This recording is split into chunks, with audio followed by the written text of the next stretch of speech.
Welcome to the Brian Craig Show podcast. My name's Brian, and this is where MAGA comes to talk. Thanks everyone for tuning in. You know, this Graham Platner story is a beautiful story. You know, to watch the Democrat Party be destroyed by the inside is a beautiful thing as we're coming into one of the most important midterm elections in history. And I'm going to talk about that because, you know, the Trump MAGA movement, we're entrenched, right? Our president was elected to the second and non-consecutive term. The Republican establishment, they're on the ropes. Now, they still have a lot of power through the Senate mostly. You know, it's harder to overturn Senate, majorities than it is in the House because only a third is up every 2 years and they're not all Republicans. So, we have these Thune types that have been obstructionist and things. But still, things in the midterms are so important. The next few, every election's important, okay? There's no such thing as an election that's not important. But the next few election cycles are going to be where the MAGA movement, led by the greatest president ever, Donald Trump, fully entrench themselves. And, if you remember, when Trump left office after his first term, what they wanted him to do was set up a third party. And he wouldn't do it. He said, no, we're going to take back the Republican Party. And he's done a very good job of that. He really has. I mean, look at what we have going on at the state level around the country. We have MAGA Republicans in place all over the country, and in the House too. And we're going to have more after this election and more in the Senate.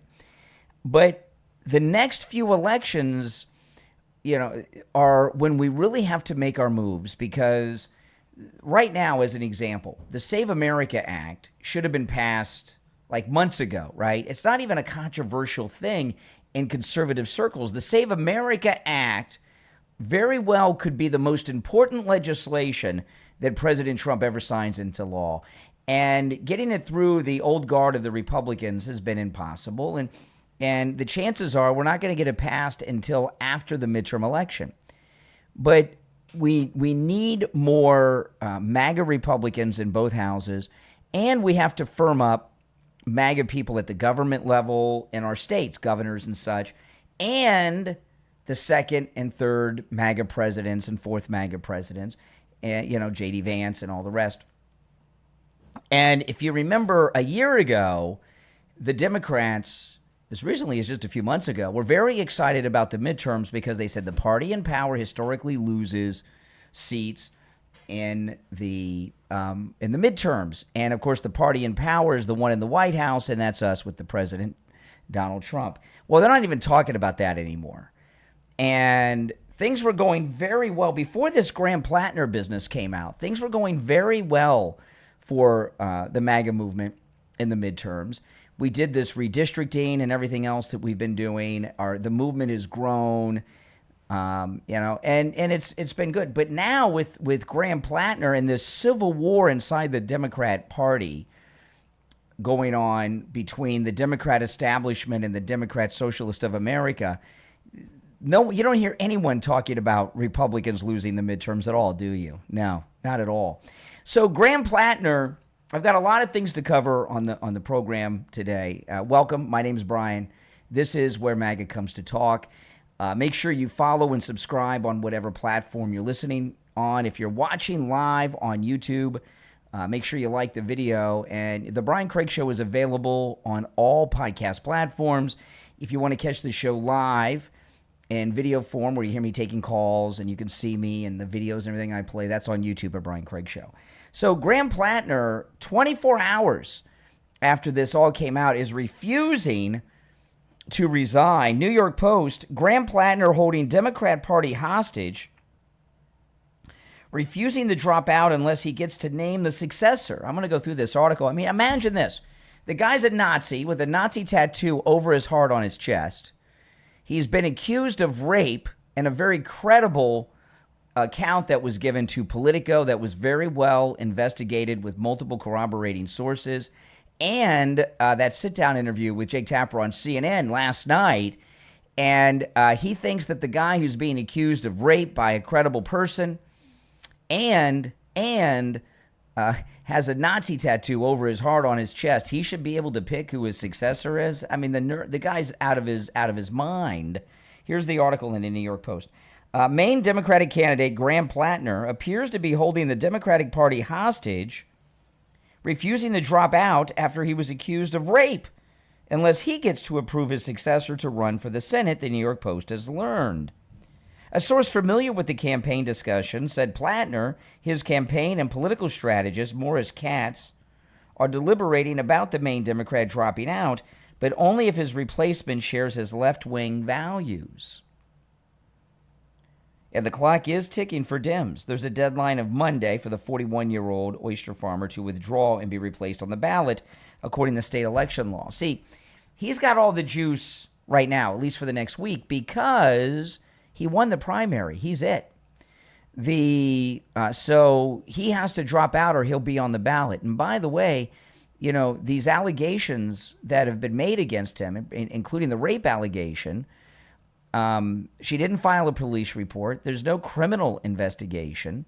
And even if there was, he wouldn't have to drop out. So the ball is in his court, right, on this right now. So he's got a lot of power for the moment, I should say. This vibes to me like a play from Bernie Sanders to slide in Troy Jackson, a source told the New York Post. The source went on to say that Platner assumes whoever might replace him would want his endorsement, an accused rapist and Nazi. His team is delusional, the source, who's anonymous, told the New York Post, noting that Katz, a former campaign advisor to New York City Mayor Zohan Mamdani, is still recommending that Platner stay in the race. Mamdani has called for Platner to resign. That's today. Bernie Sanders, who was Platner's biggest backer, reportedly wants him to drop out. Let's see here. I lost my place. Bernie Sanders wants former Maine Senate President Jackson to get the Democrat nomination to run against Susan Collins. Jackson, a lawyer turned lawmaker who appeared with Platner and Sanders at a Fight the Oligarchy rally in May, recently came in third in the state's gubernatorial primary. Both Maine Dems have backed higher taxes on billionaires, Medicare for all, blah, blah, blah, blah, blah. The New York Times, and it goes into some of this, asked whether Platner's hemorrhaging of support would force Dem party bosses to exert more control over future primaries. Carville told the Post, how can they? They don't have any control. Okay, so it goes on. So this guy he's out of his mind. But also, Graham Platner, one of the things you have to consider with Graham Platner is this. What does he have to lose at this point? What does he have to lose? This persona of him being an oyster farmer is a bunch of BS, okay? He has this, I don't know if it's even technically a farm, but he only has one client, and that is his mother's restaurant, okay? So this persona that they built, that he's a oyster farmer, is really BS. He goes out and catches some oysters from mom's restaurant. I mean, that's what he does. He's basically a bum. So he has nothing to lose. And what's happened in these few months that he's been running for the Senate, they have made him a big deal. It's like they plucked this guy. They really literally did. They plucked him off a boat in Maine, had him run for Senate, and he's a household name, very famous. And he's speaking to groups of thousands every day. So he doesn't want to let that go. He doesn't want to be back out on his boat picking up oysters out of the water from mom's restaurant, after he's had a little taste of this. So how rational he is at this point, I don't. Is he holding out for a payout? Is he so arrogant that he thinks somehow he can still remain to be a player? And, there's another thing, too. If he were to drop out, it's almost like saying that the allegations that were made are true. I believe her, but he doesn't want he doesn't want to give any credibility to the accusations made against him.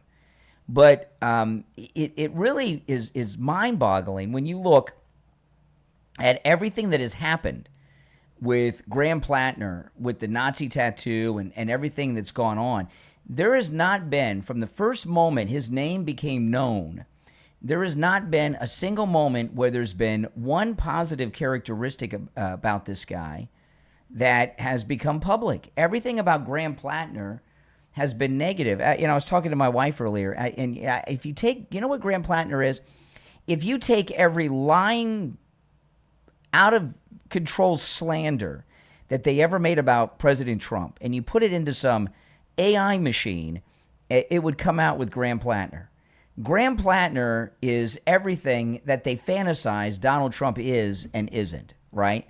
And he's gotten accused of being a rapist by a credible person, right? He's literally a Nazi, not figuratively. Everything they've said Donald Trump is and all their slanders, this guy is. And you know what? They backed him. They backed him.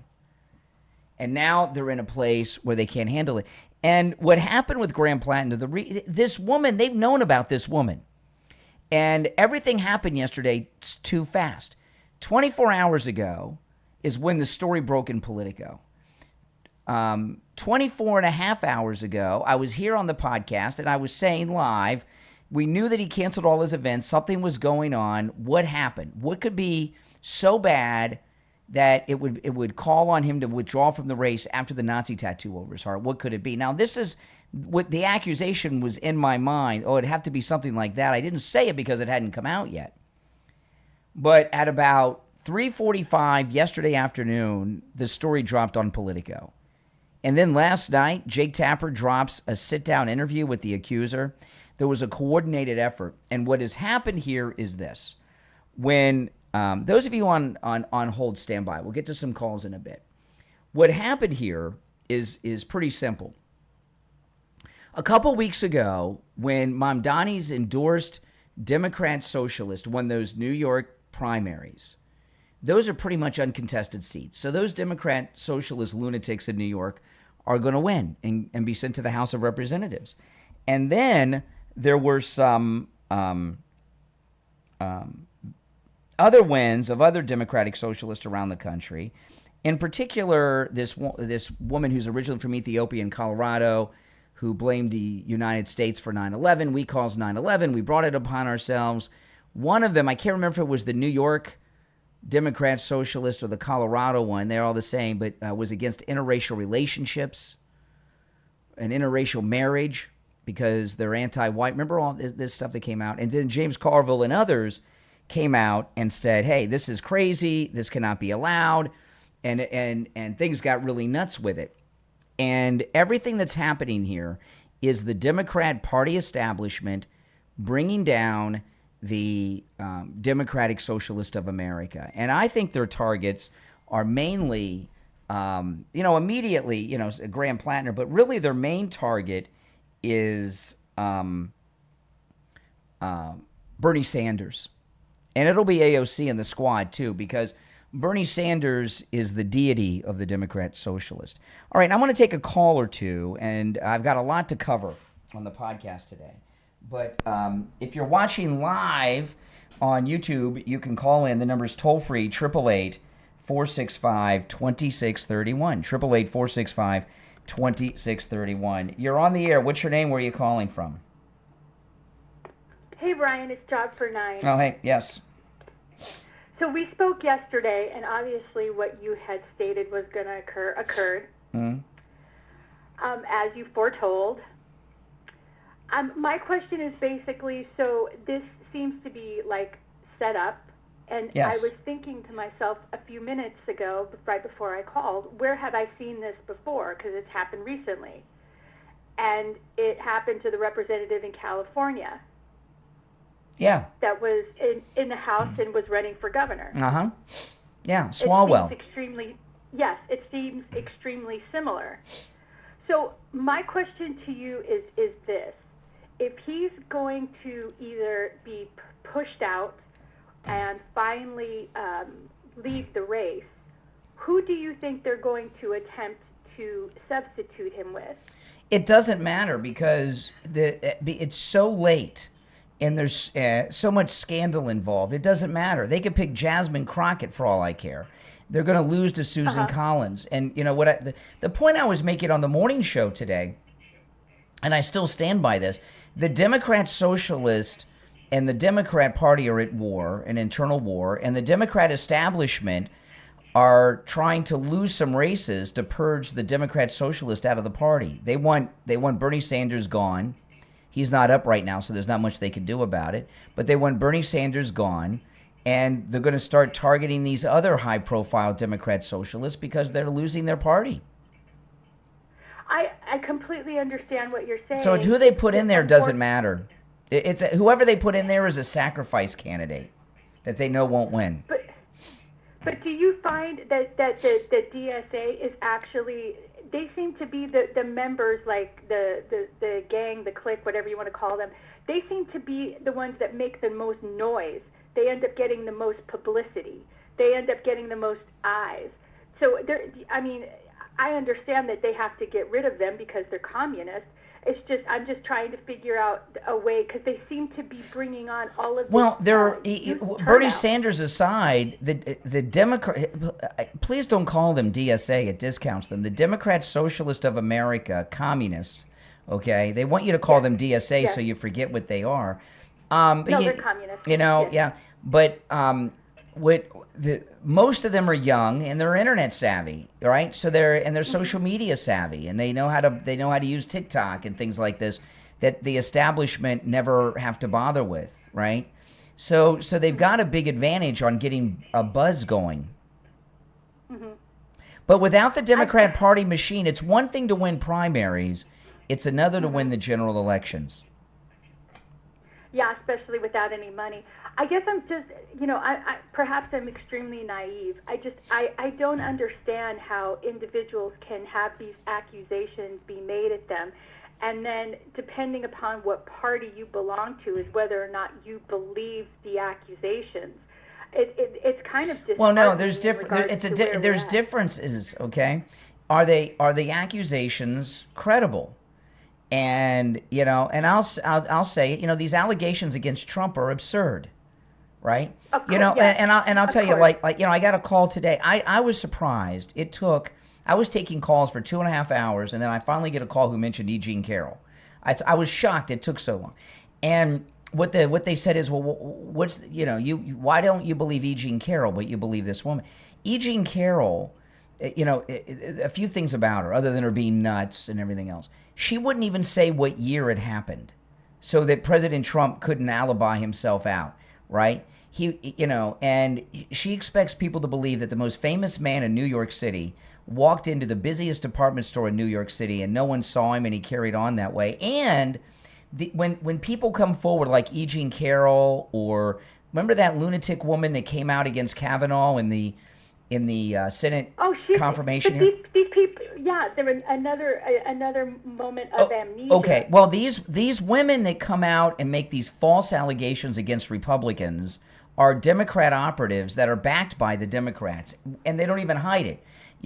Anita Hill with Clarence Thomas had the Democrats behind her, and openly behind her.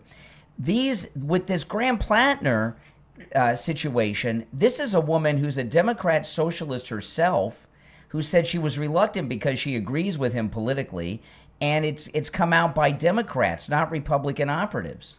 You know what I mean? That gives credibility to it. And Swalwell, well, he was sleeping with a Chinese spy.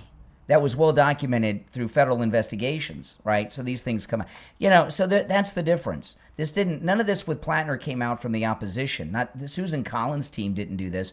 This is from the Democrat Party exposed all this. And the woman making the rape allegations is a Democrat socialist who says that she agrees with his politics.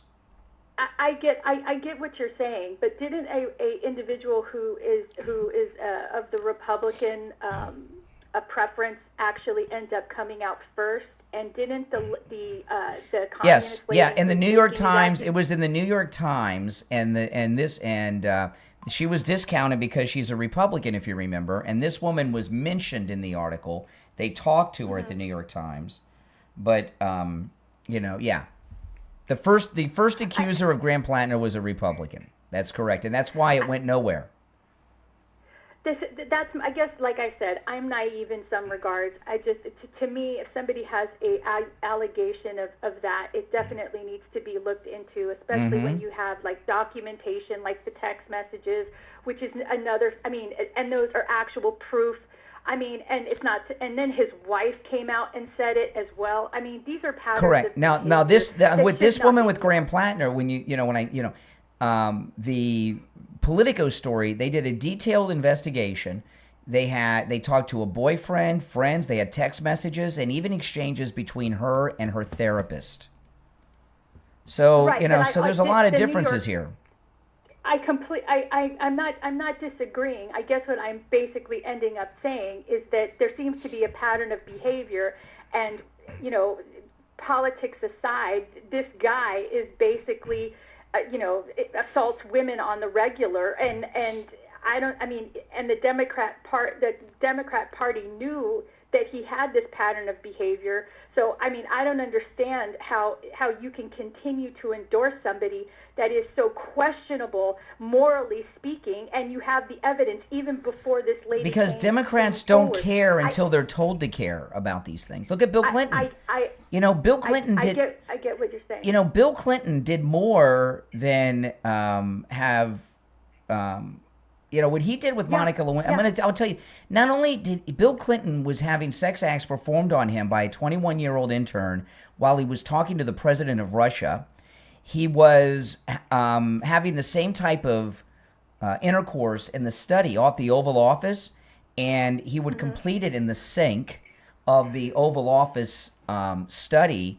There was one moment when, sorry to be graphic, but I tell you guys, one time they hadn't heard from the president for a while. Secret Service man got scared, got nervous, went inside and caught him with Lewinsky in the presidential study, engaged in the and I remember, and he was also accused. Now you may say, well, that was consensual. Broderick. Yeah, well, yes, okay. Yeah. So you may say, well, that was consensual. Well, Juanita Broderick said he raped her twice. He raped her, arrested, recovered, and did it again. Kathleen Willey went to meet with him after her husband passed away under terrible circumstances, and he groped her, came onto her, and felt her up right after her husband died.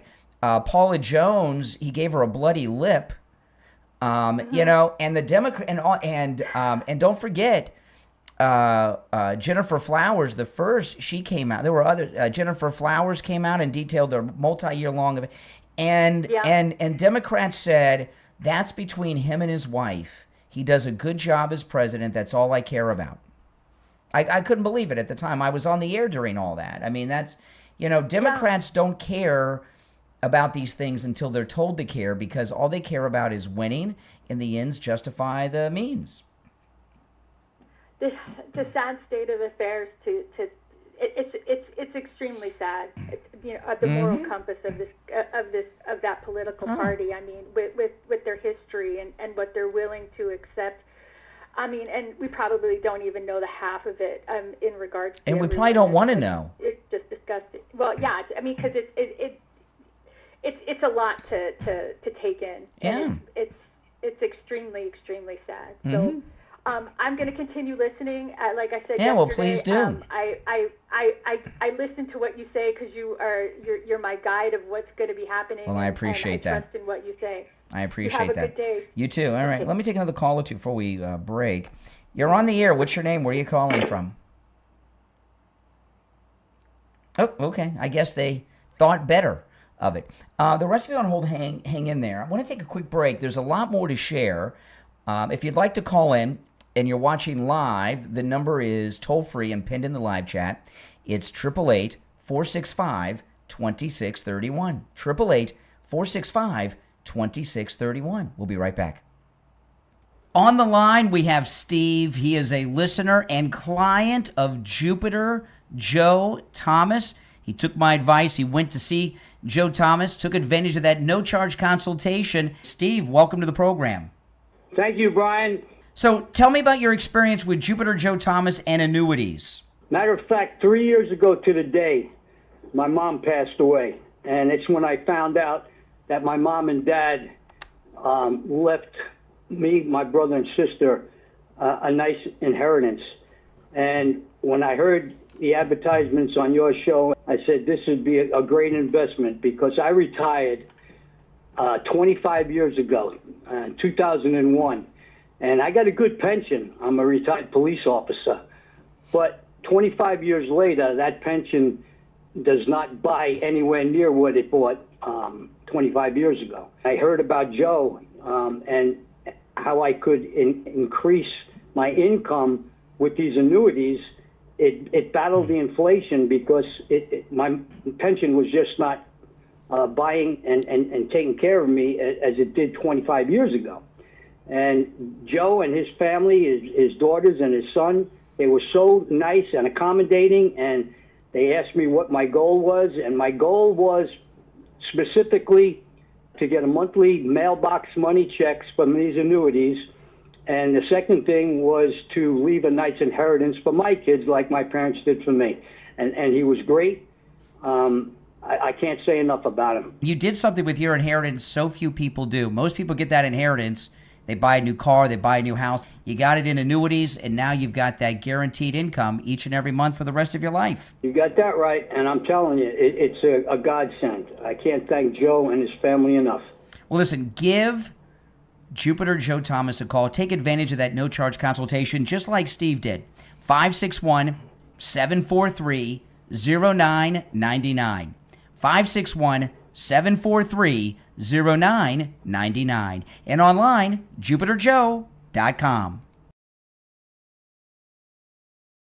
Adoption fraud and child trafficking has inspired a powerful new book series calling for greater government accountability. The Colorado Government Book Series from author Lindsay Schaefer. It's a deeply personal collection based on her own experiences and years of legal and personal battles. From The Missing, which covers where her daughter was kidnapped and child human trafficked out of the state of Colorado. Imperium Conflictus, which features a 14-year disability case and spousal support case, and Warranty of Habitability, where Lindsay describes the unlivable conditions she found helping the poor, with 10 shelters in Denver, Colorado having mold and asbestos. Author Lindsay Schaefer shares her perspective on child custody, disability benefits, homelessness, and the challenges she faced while seeking justice. If you're searching for a thought-provoking book series that raises the difficult questions and encourages readers to think for themselves, order the Colorado Government Book Series from author Lindsay Schaefer online at payhip.com/Lindsay777. That's payhip.com/777.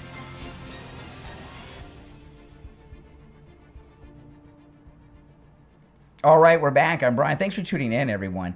All right, so let's get back to it. So, today has been really a transition for Democrats, right? Immediately yesterday, they were circling the wagons. But some of them have broken ranks today, but others are still circling the wagons around Graham Platner.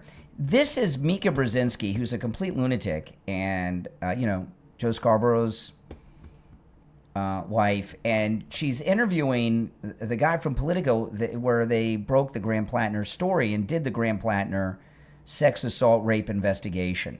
The questions about this, the questions surrounding this on both sides of this debate. There's not a police report, correct? Correct me if I'm wrong. And there's not a legal case playing out here. This just blows my mind with these Democrats. How many of these allegations over the years did not have a police report, right? And now all of a sudden police reports are required? Did Anita Hill have a police report? Did the Kavanaugh accuser have a police report? For due process to see itself through. So my question to you, given the very high standards Politico has before they write something like this and publish it, what aspects of this story brought it to the level of publishable? Yeah, you're correct here, Mika. There is no police report in this case.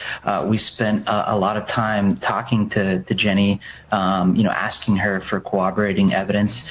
She shared that she had confided into a number of people. including her therapist, in almost real time.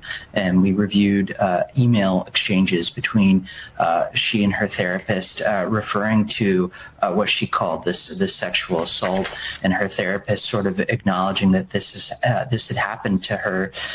We talked to people who she confided in the months after this happened. We asked her why she didn't file a police report, and she described sort of the insular nature of where she lives in her corner of Maine that she shares with Graham Platner.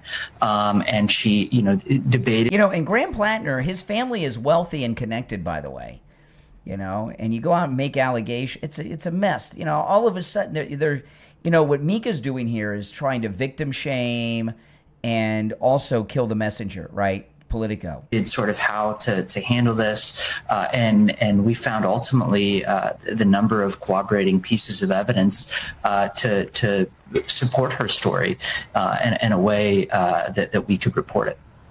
Yeah, I mean, when have you heard? He said in almost real time communications with her and her therapist.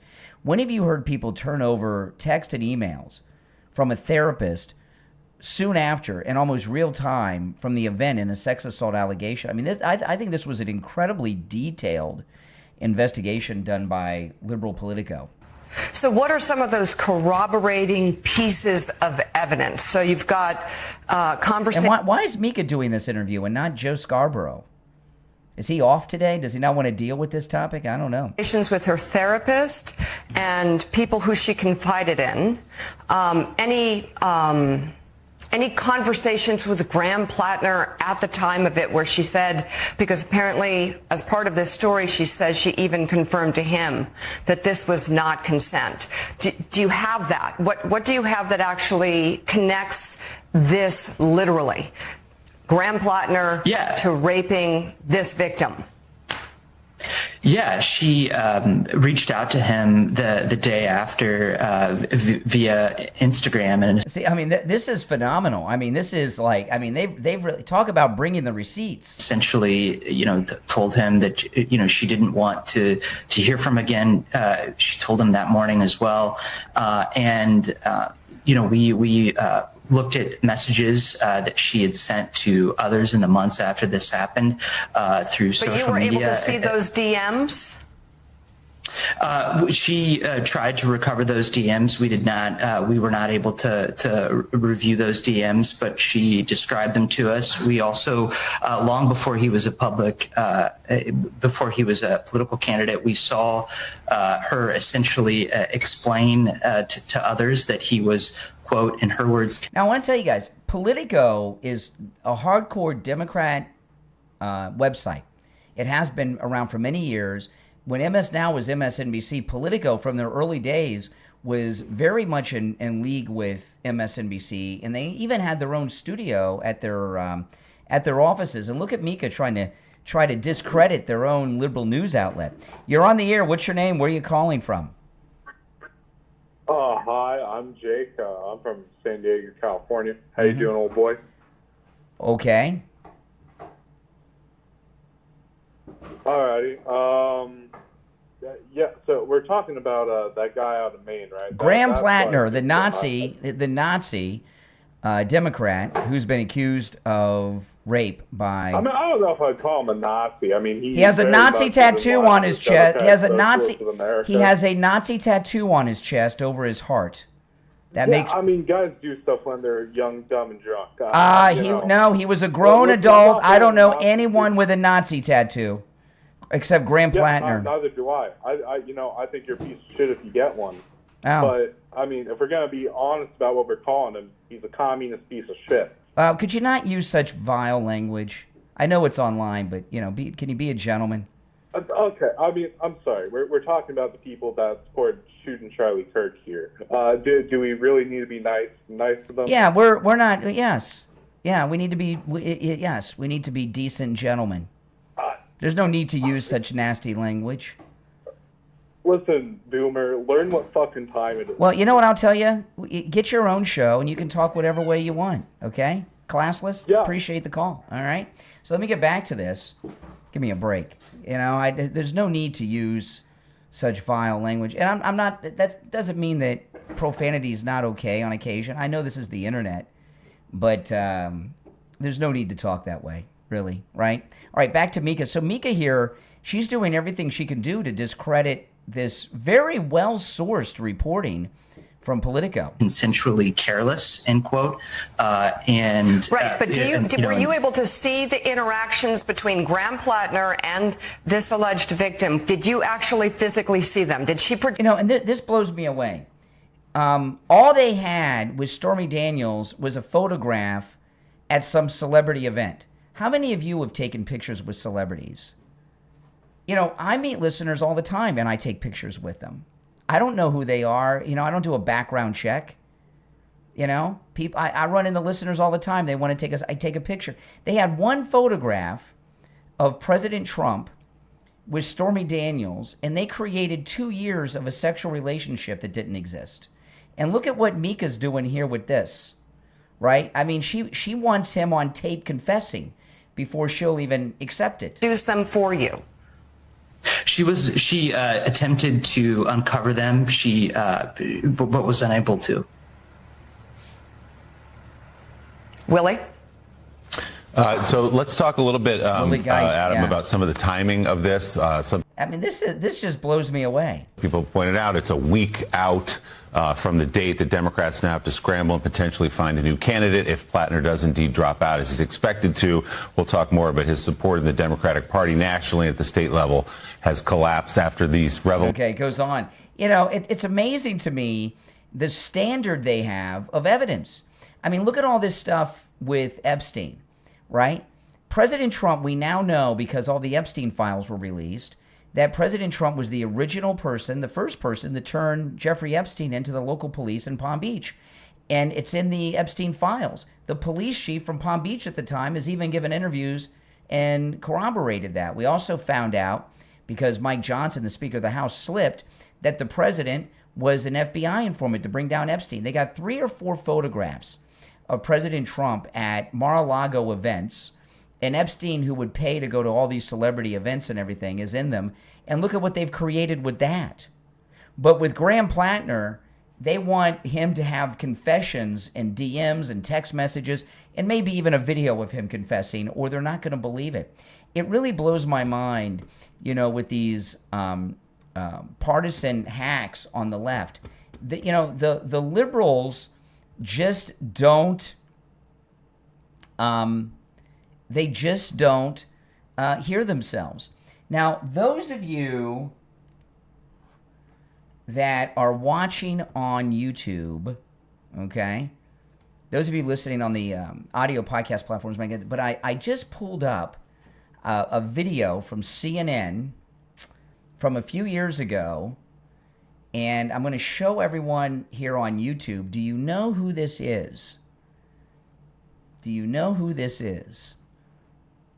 They're a very famous person. This is a few years ago. They look a little different today. Do you recognize who this person is? I'm going to tell you after the break, all right? My name is Brian Craig. This is the Brian Craig Show podcast. We'll take a quick break and be right back. Hi, Tom Laporta here. We are Laporta Roofing, a family business since 1983. You are our customer. In other words, our boss. We are here for and because of you, not the other way around. The 2026 rainy season is upon us. Because we haven't had a hurricane in 2 years, all the storm chaser roofing companies have gone out of business, leaving only the strongest and the best contractors. At Laporta Roofing, we will never sell you a roof you don't need. We don't have salesmen or commissions, so we will never pressure you to sign a contract. Also, deposits are not required. At Laporta Roofing, you will always come first. We must earn your trust, and we will. So call me on my cell at 954-604-4602 or find us on the web at laportaroofing.com. That number again is 954-604-4602, 954-604-4602, or on the web at laportaroofing.com. Are you looking for your next unforgettable read? Then order your copy of the thrilling first book in the Deep Time Cascade series from author Mattis Check, The Redenor Legacy, available on Amazon. What begins as a routine geological expedition in the remote mountains of Norway turns into a discovery that could rewrite everything we know about Earth's history. Four geologists uncover an ancient underground system buried deep beneath the rock. It's filled with mysterious symbols, hidden chambers, impossible technology, and secrets that were never meant to be found. As strange events take place around the planet, the team realizes they're racing against time. The deeper they descend, the more they uncover a forgotten intelligence and one shocking truth. If you love high-tech science fiction, ancient mysteries, edge-of-your-seat adventure, and stories that blend science with global suspense, this is a book you will not want to put down. The Redenor Legacy from author Mattis Check is available right now on Amazon and free with Kindle Unlimited.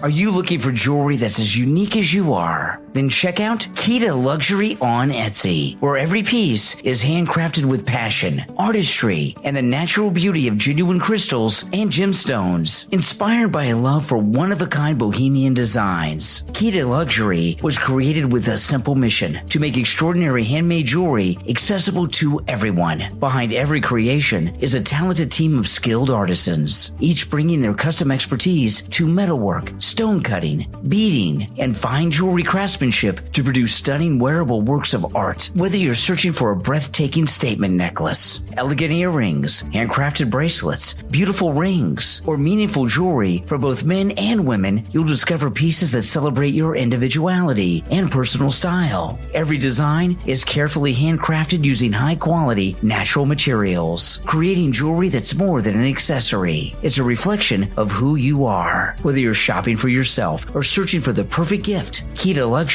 offers timeless handcrafted jewelry designed to inspire, delight, and be treated for years to come. These healing crystals are some of the best healing jewelry on Etsy. Visit KeetaLuxury.etsy.com. That's KEETA luxury.etsy.com. KeetaLuxury.etsy.com. Handcrafted jewelry that tells your story. KeetaLuxury.etsy.com. All right, we're back. I'm Brian. It's the Brian Craig Show podcast. Thanks for everyone for tuning in. Yeah, so this woman that I'm showing here, a lot of you may not know who she is. Some of you may know. This was a CNN interview that she did a number of years ago before she went through a Michael Jackson-like transformation. This is Sunny Hostin. And she's had her appearance drastically altered over the years. And why Sunny Hostin did this, I don't know why she had her appearance so drastically altered, but she doesn't look anything like that now, does she? I'm going to play, she was commenting on Graham Platner today, but I want to play you this because I thought this was very bizarre. How many of you out there are parents? I'm a parent. You know, my daughter's grown. She's a grown woman. She's 27 years old now. But she used to be a baby. Listen to Sunny Hostin. She's on Anderson Cooper's show years ago, and they're talking about a parent who left their 22-month-old baby boy in a car, strapped in a car seat for 7 hours, and he died. And listen to what Sunny Hostin admits to here. Because I did write an opinion piece on CNN. I left my daughter when she was 14 months old in the back of our car. And I was with my husband, and it was a hot July day. And literally, Anderson, my husband left her in the car. I left her in the car. We went to get a shopping cart. We took the shopping cart past the car, went into Home Depot. I went into the garden center, and it was only after about 5 minutes that my husband came to me and said, "Oh my God, we left Paloma in the car." And she was fine, and she was fine. But I will tell you, I'm still ashamed about it. I'm embarrassed. I'm horrified, and I can see how someone could do this. Okay, now I'll tell you, as a parent, I never did that. In fact, I remember when my daughter was in the car seat age, I would get out of the car. I would leave the car running sometimes because you want the air conditioning on, especially during the summer. I would go and get my daughter out of the car seat. You know, first thing, I'd get out, boom, get her out of the car seat, right? I never had that happen. Did you have that happen? But yeah, boy, oh boy, no. She had Mother of the Year, huh? I wonder how her daughter's doing today. What other neglect went on in that family? But what a transformation. And if you look at her today, I mean, she looks nothing like that today. I mean, her skin is so much lighter, and the voice is the same, but she's a completely different person. I don't know if she's had a lot of cosmetic work, but her skin is, I don't know how many shades lighter. I can't judge such things, but she is dramatically altered her appearance. But anyway, here she is going back and forth on Graham Platner. Sorry, I am someone that believes in character. I am someone that believes that morals matter. But because of the state of this country, if I lived in Maine, I would hold my nose and I would vote for Platner. I think. Okay, now that was in June. That was June 10th when the Nazi tattoo issue came up. Okay? So, here you have Sunny Hostin of The View, who has no problem with the Nazi tattoo, which is insane to me. I mean, this is nuts. But now she's had a change of heart. I think he should step down at this point. I think there's no question about that. He has until, I believe, July 13th. I think we are in this existential crisis, and we need, as a Democratic Party, we have to have a baseline standard. Oh boy, yeah. So she's all over the place. But I mean, I'm stunned by the change in her appearance. It's pretty brutal, isn't it? Absolutely, it is. Oh my goodness. If you're new, my name's Brian. This is where MAGA comes to talk. And remember, the Brian Craig Show podcast is available wherever you get podcasts. If you want to catch the show live in video form, go to YouTube. You can catch me live in video form twice a day during the week and even on the weekends in the mornings. And I'm always live streaming, taking your live calls. If you'd like to support my channel and content, become a Patreon supporter. There's a link in the description of the video on whatever platform you're listening on. And, when you become a Patreon supporter, you get access to a lot of exclusive things, commercial-free editions of my podcast, and a lot of things that my wife and I both post that we post nowhere else. But I also do live streams pretty much every day on Patreon. They're exclusive to Patreon supporters. It's a troll-free zone. There's no liberal trolls in there. It's a live stream very much like I do here on YouTube with a live chat that I interact with, and it's a great community. And I talk about things that I'm not allowed to talk about here, that I can't talk about here or anywhere else. The radio, online, anywhere. I talk about things on the Patreon live streams that you will never hear me talk about here or anywhere else. And those of you that are Patreon supporters, you know exactly what I'm talking about, okay? Pretty much every day I'm talking about things that I cannot talk about here. There's a link in the description to become a Patreon supporter. And when you go there, you'll see an option to join for free. If you join for free, you don't have access to any of the content, okay? You have to be a paying member to have access to the exclusive content. And that starts at just $5 a month, okay? And if you become a top Patreon supporter, you get your name up on the screen here on YouTube and a thank you shout out on every podcast episode. So the names you'll hear now are my top Patreon supporters. I want to thank SF Jr., Christine, Chuck, Pamela, Nick, Wesley, Doris, Heather, David, Maria in Texas, Alice, Lizep, Shauna, George, Brandon, John, Frank, Dale, Tina, David, Laura, Rob, Wes, Sue, Janice, Teresa, Irene, Rick, Michael, and Robert R. These are my top Patreon supporters. Thank you all for your support. And also, again, there's a link in the description if you'd like to become a Patreon supporter. The Charlie Kirk assassin trial is going on, and I will be covering that and following it. Right now what's going on is the preliminaries on that. But when the actual trial begins, we're having the actual case, I will follow that. I will tell you, though, this assassination of Charlie Kirk is far beyond the shooter himself, okay? I stand by what I thought from day one. This was a political assassination that was done on a much larger scale. Charlie Kirk was the second most important person in the MAGA movement. The first is President Trump. Think about that. They shot them both and assassinated one, right? And the role that Charlie Kirk played, I knew that he played an important role. I understood that, and and I knew when the first time I really realized the importance of the work Charlie Kirk was doing on the college campuses was one day I was at the mall.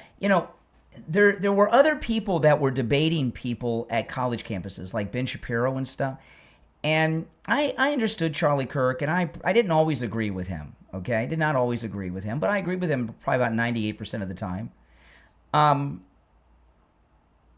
I knew he was doing good work, but there were two things that happened that I experienced that made me realize how important he was, and then I learned how that he was even much more important than that after the Never Trumpers assassinated him. And the first was I went to the Apple store with my daughter one day, and the Apple store is down the street from the local university where I went to college, Florida Atlantic University.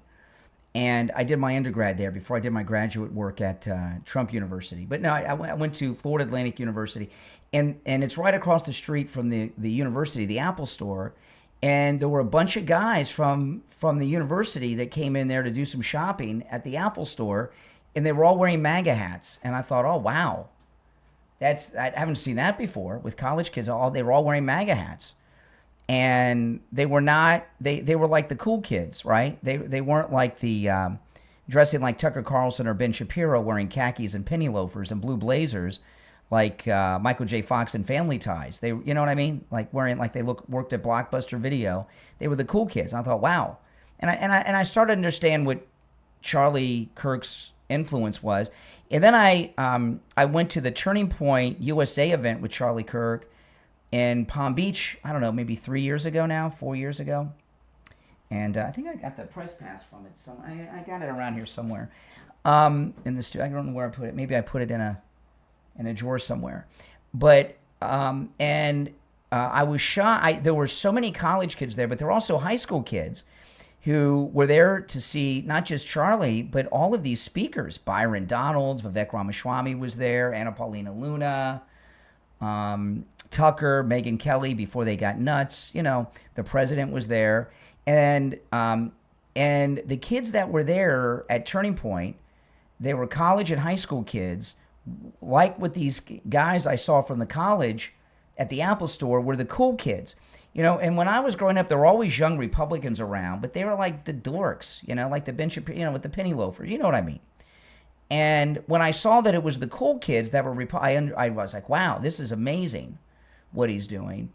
But then after the Never Trumpers assassinated Charlie Kirk, J.D. Vance hosted the first Charlie Kirk show, and he did it from the White House in the old executive office building. Remember this? And he interviewed all kinds of people, Bobby Kennedy Jr., and a whole bunch of others. And everybody that he brought in talked about what role Charlie Kirk played in the transition.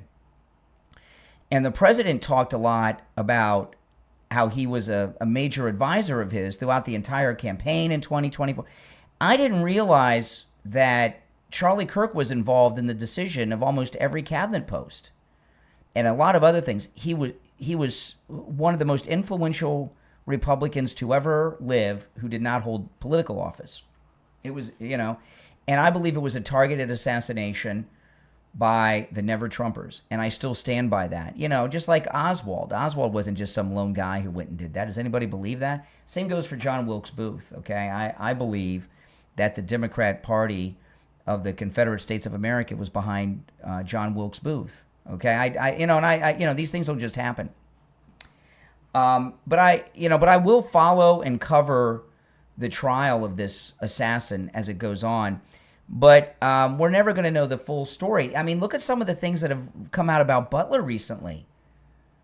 There have been some really disturbing things that have come out in the last few days over the 4th of July weekend about the Secret Service and Butler. They knew about him and the roof long before previously reported. And it's tough for me to cover the Charlie Kirk trial because while the guy is guilty as sin and needs to go to prison for the rest of his life, there's a much bigger thing that went into this assassination of Charlie Kirk far beyond this monster.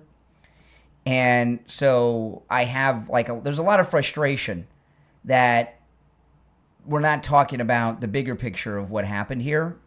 Yeah, I don't know. Do you guys understand what I'm saying about that? But I am going to cover it and follow it when the actual trial begins. We're in the preliminary hearings right now. All right, let's go. You're on the air. What's your name? Where are you calling from? Hey, man, it's Colby from Florida. I'm 24. I don't know if you do the whole age thing.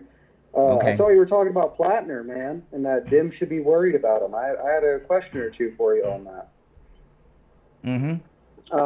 So, for one, I'm a Democrat, and I'd never really liked Platner, for a lot of reasons other than the Nazi tattoo.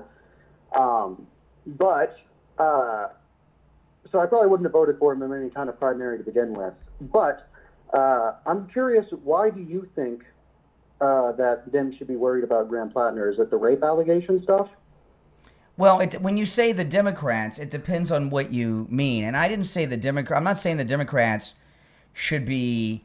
I'm not saying that they should be worried about Graham. Graham Platner's on his way out. He's not going to the Senate. He's done. He's done. He's done. But Graham Platner is he was cast in this role, okay? Like you cast an actor in a television series. He was cast by the Democrat Socialist of America because he fit a mold that they thought would do well in Maine. And you know what? It was until all this stuff came out. The Democrat Party, when I say the Democrats need to worry, I'm talking about the Democrat Party establishment. Need to be worried about the communists that are coming in under the cover of the Democrat Socialist of America to destroy the Democrat Party and our nation. The Democrat Socialist of America are communists who want to bring down. They want the downfall of the U.S. government. With that, but no, excuse me. Week before last, the Democrat Socialist of America released their platform. They want to abolish the presidency and the Senate. If you want to abolish the Senate and the presidency, that's the overthrow of the government. And that's what it's in their party platform. 2 weeks ago, they dropped it. Do you care if I take a second to verify that? I got it on my X somewhere. I posted it a couple weeks ago. But you can take my good word for it. I talked about it on the air when it happened. So if you found out that they supported abolishing the presidency and the Senate, would you say that they were about the overthrow of the United States? Would you agree with that? Not necessarily. Not necessarily. Well, wait a minute. We are a constitutional republic. Do you want to let me talk, or? Well, hold on a second. We're a constitutional republic with 3 branches of government. They want to eliminate they want to eliminate. In a republic, we're a democratic republic, my friend. We are the voters end up moving. We are a Democrat. Hold on, excuse me. We are a Democrat constitutional republic that has 3 branches of government. Mm-hmm. They're talking about eliminating an entire branch, the executive. They're talking about eliminating half. Well, it sounds like they're talking about getting rid of the head of the executive, which is different than getting rid of the executive. The presidency is the branch. The executive branch is the president. It's not, sir. He's the executive. No, it's not. I understand that that's a more right-wing opinion these days. No, it's called common sense. The executive branch is the executive. The executive branch is the... Like, for instance... Go ahead. Finish what you're going to say. I'm finished. Go ahead. All I'm saying is there are things outside of the purview of the president inside the executive branch. It's being challenged a lot more now, especially inside the Supreme Court. You know, they've been ruling a lot more. So I pulled up. I posted this. Well, hold on, man. Do you want to let me finish the point? No, I'm not. I pulled up. Go ahead. I pulled up. And I posted this to the top of my X. Okay, which is Brian Craig Show, and I'm showing it on YouTube now. This is the flyer that the Democrat Socialist of America released, okay, of their new agenda. This was about a week and a half, 2 weeks ago. Abolish the Senate. Replace the President and Supreme Court.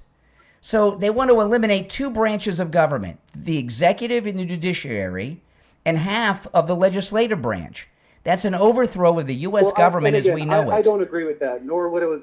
I'm not a democratic socialist, nor what what I was calling it about. My question, I mean, I can talk on this for a little bit longer if you want. It seems like that's the thing you want to talk about Platner.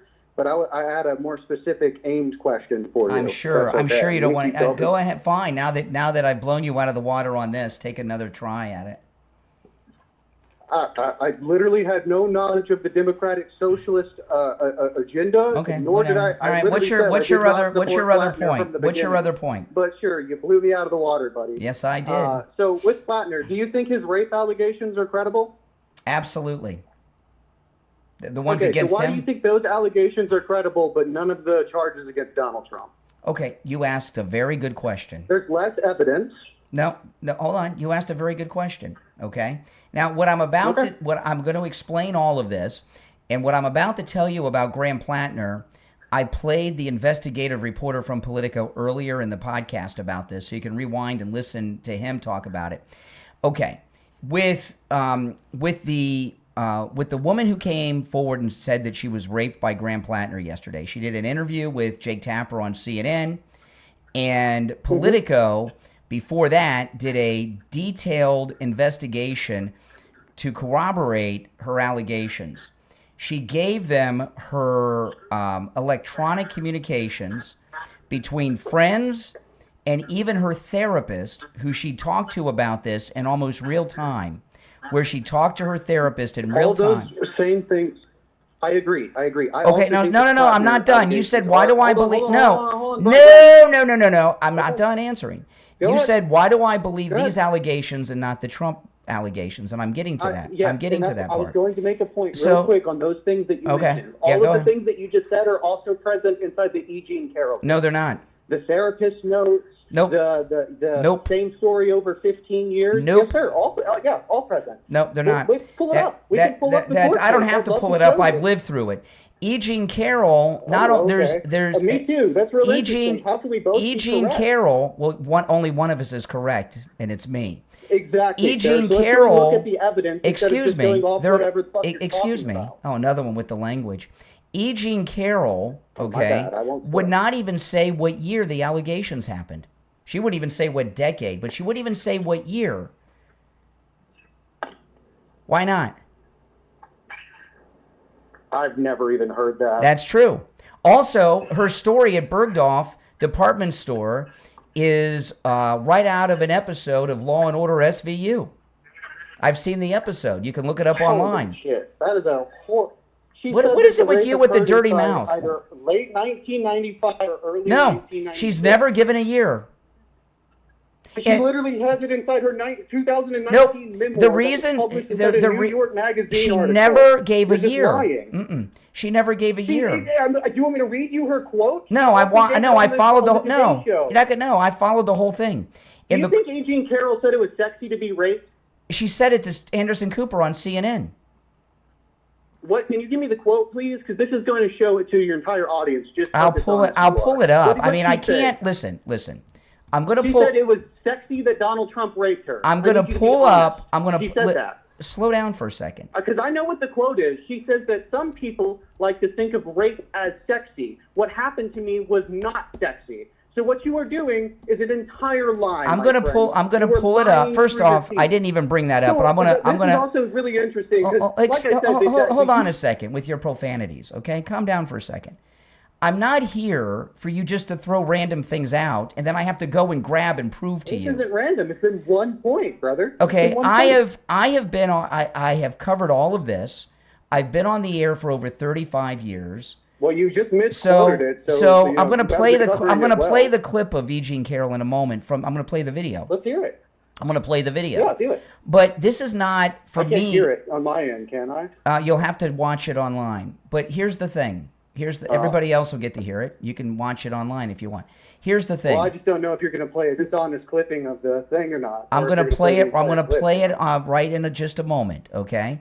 But this is not a place where you call and I have to produce evidence to back up every syllable of every sentence. I have credibility. Okay. I've been covering. Hold on. You hold on. I've been covering news and politics for over 35 years. I've been covering them in real time, including the E. Jean Carroll case. And the reason, I didn't say anything about the sexy thing. You brought that up. E. Jean Carroll did not give a year because if she gave details... I have no clue what you're talking about. You put me on hold. I'm going to hang up on you in a minute if you don't stop interrupting. But the reason that E. Jean Carroll... Can you interrupt me as much as you want? Yeah, it's my show. Yeah. Okay. I can do whatever I want on my own show. But E. Jean Carroll didn't give... for someone else to make a point, E. Jean Carroll did not give a date or a year even, because if she did, maybe Donald Trump was in California. Nope. She said late 1995. Nope. During the entire court case, she did not give a year. During the entire court case. What year was her court case? The court case was just a couple years ago. She never gave a year as to when it happened. No, just answer. What year was the court case? Her court case? I don't remember what year it began offhand. 2023. What year was the New York memoir written? 2019. 4 years No. Where she did not. No, in the entire court. No, in the entire. No, in the entire court case. In the actual civil. Pull it up. In the civil trial. She did not give a year. In the civil trial, when she was under oath. Don't you understand? There's a difference between but that's not under oath. When she was giving sworn depositions, she gave a year under oath as well. Nope. I'm literally reading it right now. What you're reading is false. You can pull up the E. Jean case. What you're reading is false. So you're saying her testimony is false now? Yes, she's a liar. That a jury agreed with she's a liar. So to be clear, you think the evidence? Yeah, the jury, juries are. Yeah, the jury. Yeah. Hold on, can I say one sentence? Say it. Say one sentence, please. So you think that the exact same evidence on E. Jean Carroll's side, being the same story being corroborated for 15 years, the fact that they had therapist notes that showed and reflected the story, that she also under oath in court testified to what happened. No. And friends surrounding she never in court she never gave a year. That is insane. So and President Trump she did not. Then pull it up the case. No. I'm not here to pull crap up for you all day. Control F on the court. I am not. Okay, I'm going to have to put you on hold. You won't stop. I'm not here to pull crap up for you. I'm going to play the clip of her with Anderson Cooper. But I'm not here. This is not me pull up crap for you by request.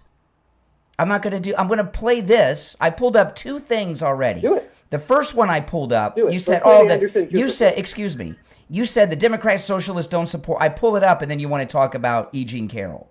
Okay. I did not say that, sir. You're lying again. I said rewind it. It's on the show. All right, listen. I'm going to play the clip. I'm going to play the clip. You'll have to watch it online. You can't hear it on the phone. But this is E. Jean Carroll with Anderson Cooper. I feel like a victim. I was not thrown on the ground and ravished. Which the word rape carries so many sexual connotations. This was not sexual. It hurt. Well, I think most people think of rape as it is a violent assault. It is not. I think most people think of rape as being sexy.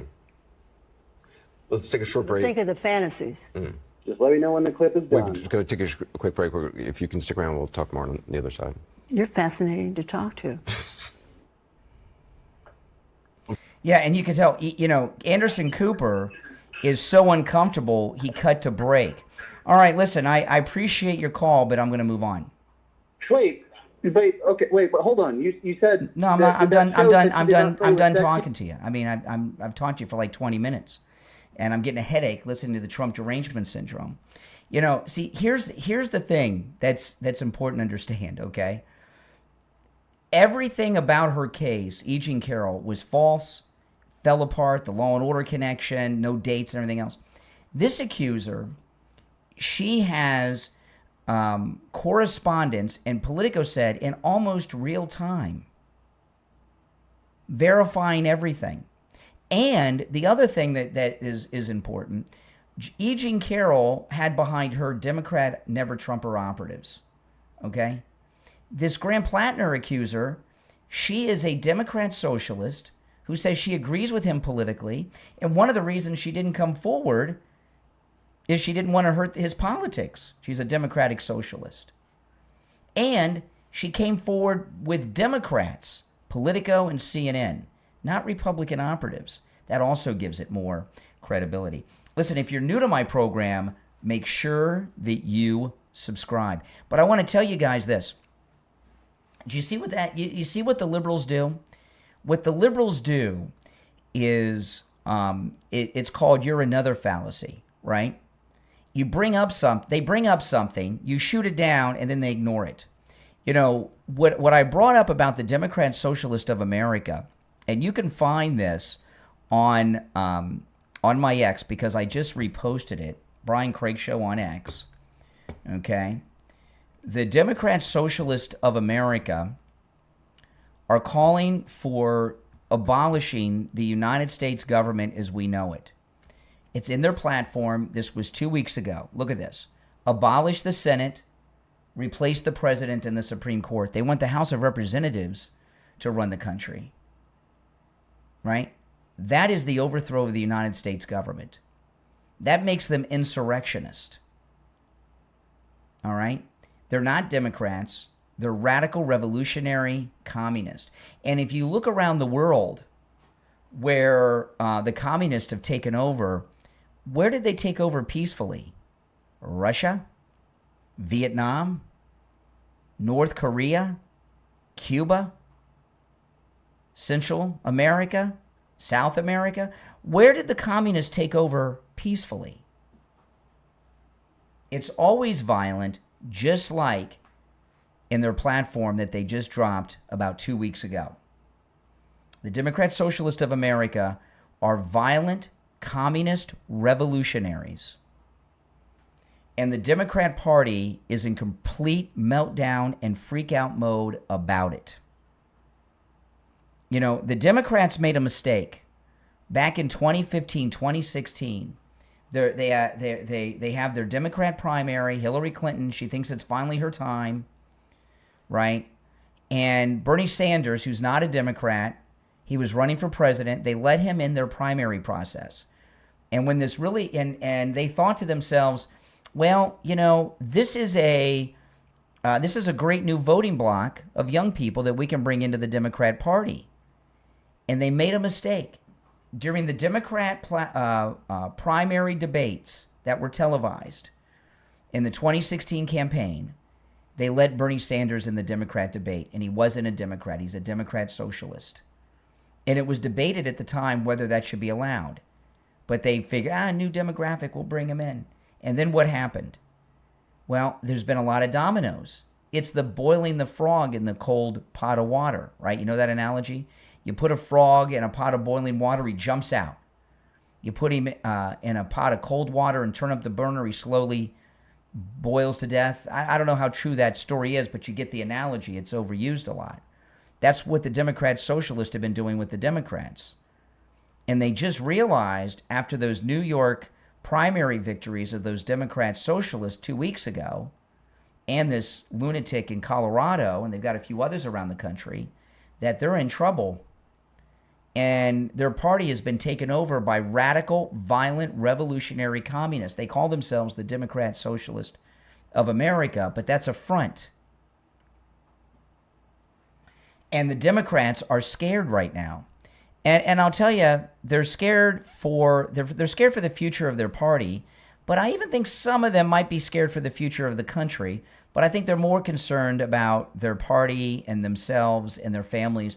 You know, you look, we've seen all these financial things that Nick Shirley and Doge and others have exposed.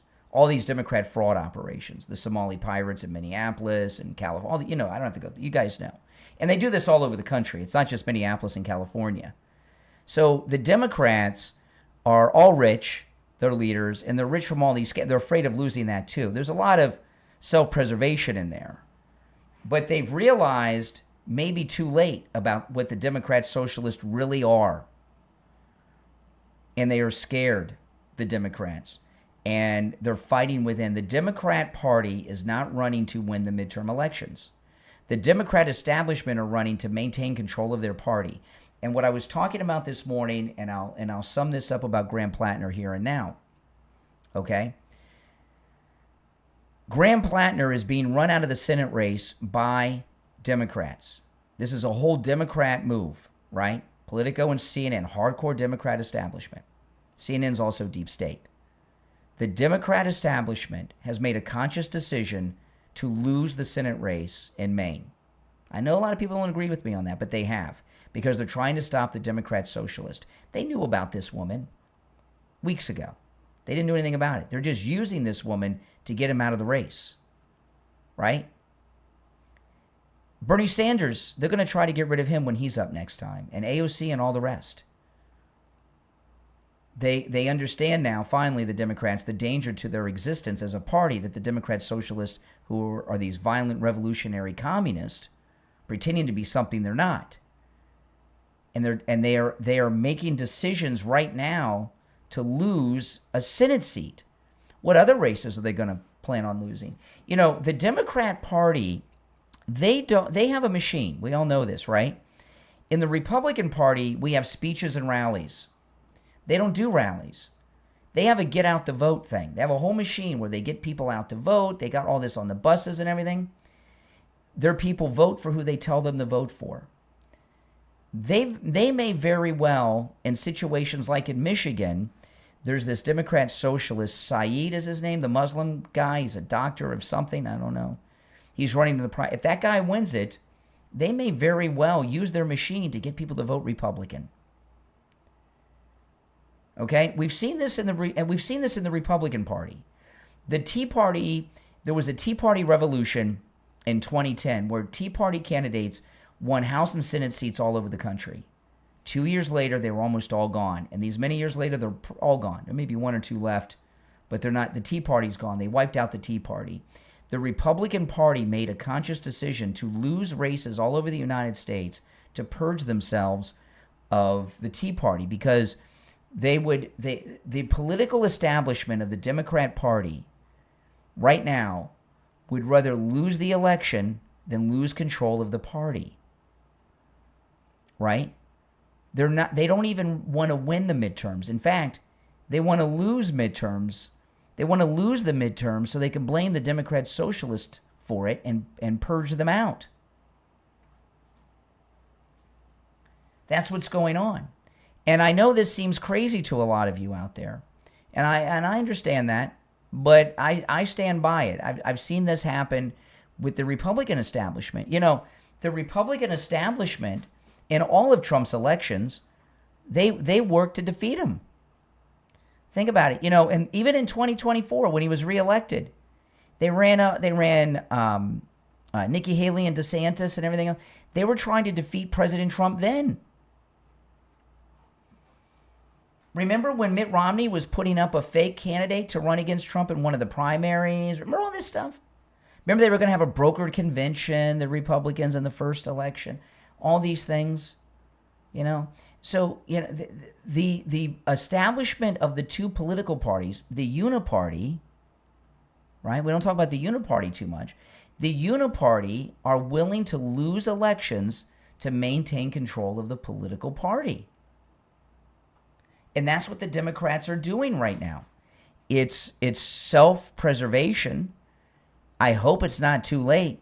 We'll find out. But it's one thing they've made some mistakes, like letting Mamdani win in New York, you know, and everything else.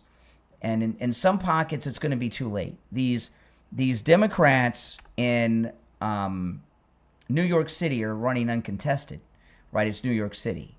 But what's going to happen when they get to Congress? Are they going to be seated on committees? No. You know, there's going to be a big change here for the ones that do make it. All right. Well, I don't know. Let's see. Let me take another call or two before we go. You're on the air. What's your name? Where are you calling from? Hey there, it's Thomas. Okay. Hey, I got a question for you. Yeah. Can you hear me? Okay, so I'm just wondering, have you ever considered that, you know, the people in your life are behaving the way that they're behaving because of your behavior? What people in my life do you know about? You don't know about anybody in my life. Okay. You talking about these degenerates that call me using the language? Yeah. No, they're just loser liberals that have Trump derangement syndrome. I don't know these people. Well, yeah, I mean, they have nothing. It's like I don't have any. It's like you're not in my life. Just because you call me on the show, you're not involved in my life. Right. But you're projecting your life out for the scrollers to ingest. No. No. Trump. Okay. Listen. I mean, when you're talking, well, go ahead. Whatever you say, like you are part of the scroll now. I'm part of the what? You're part of the machine. What machine? The scroll. What machine am I a part of? What do you mean? The media machine. You know what machine you're part of, brother. What machine am I a part of? The media machine. Oh, really? And what am I? Am I controlled? Am I controlled by someone? No, you're just controlled by yourself, man. But you're playing the part, and it's very obvious. What part am I playing? The part of the MAGA guy. I have been doing. Hold on a second here. People. I have been doing this. What I'm doing right now, I've been doing since 1990, probably before you were born. Okay. This is what I've done for a living since 1990, hosting shows, taking live calls. George H.W. Bush was president when I first started doing this. I was doing this for many years before Donald Trump came down the escalator. I'm not some new person that just came out of nowhere. I've been doing this since before most of these callers that are dropping profanity were born. 36 years. Well, I applaud you for that. Actually, that's quite incredible. So you want to retract you want to retract your statements and apologize? It's okay. I don't expect everyone to know my bio. Because what I'm saying is, you're still part of the machine. You're still a reactionary, you're still part of the divide of America, You're not bringing people together. You're tearing them apart. Really? No. Are you kidding me? This country, the majority of the electorate are MAGA. The majority of the country are patriots. It's people on the left and the never-Trumpers are in a cult. A never-Trumper cult. Both sides are in a cult? Nope. No, we're the majority. A cult is a tiny little fringe group, and the never-Trumpers and the left are in a cult, a tiny little fringe group. The majority of the people are conservative. Look at the people crying. Look at the people with tears in their eyes watching the planes fly over Mount Rushmore on the 3rd of July, and everyone at the National Mall on the 4th of July. Those were conservatives. You don't think that it's a little bit culty that they keep giving Trump money even though he keeps rug pulling them? He's I don't know. Don't get me wrong. He's just another politician. They're all corrupt. Donald Trump is not corrupt. He's the anti-politician. That's why the establishment hate him so much. What? You still believe that, brother? Well, yeah, I'm not your brother. Well, do you still believe that? Still believe what? That Donald Trump is not corrupt. He's the only person who's ever been president who has been worth less money than before he became president. You need to look up his crypto rug pull scams, dude. You need to look that up, dude. What scam? That's crazy. What scam? Yeah. What? Dude, what? Just because? All right, I appreciate the call. When somebody says something, what? Oh, my goodness. Listen, if you're new to the program, welcome. Make sure, if you're watching on YouTube, make sure you subscribe and like the video. And if you're listening on one of the podcast platforms, please do me the favor of following and subscribing. It's always free to do on whatever podcast platform you're listening on. My name's Brian Craig. What? Yes, that's right. This is where MAGA comes to talk. Oh, my goodness. Oh, my goodness. These people.